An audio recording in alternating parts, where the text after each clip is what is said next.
Well, I think traditionally it was arranged marriage was where the person getting married didn't have much say, right? Exactly, That was a yeah. traditional, like the parents are going to make the decision, and like to your point about elasticity, it has become to the point where two families might put two people in a room, and if they hit it off, it's ultimately up to the kids. It's ultimately up to them, and I think you see on the show that you know there's a lot of choice and a lot of agency, you know, for the people who are actually, you know, looking for their life partner. But I would also say, you know, because you mentioned like the ways in which we think about these things really kind of reflect maybe sometimes our internalized ideas about what's liberal and progressive.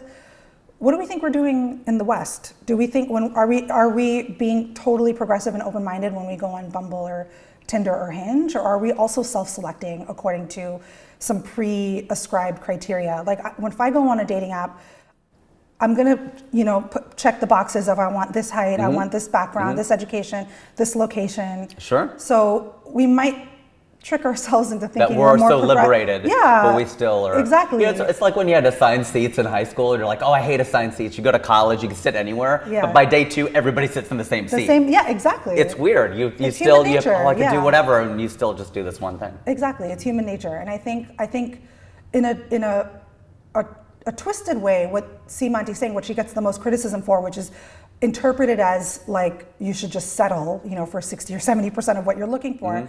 I think what she's really trying to say is don't get hung up on a checklist, you know, like understand what your core level criteria are. Try to make that as much values based as possible, as opposed to like, you know, superficial things like, you know, height and blah, blah, blah. Like, and sometimes that value system comes from like, how is this, my family is really important to me, how is this person gonna integrate into my family, or vice versa? You know, that's like a reality for a lot of us.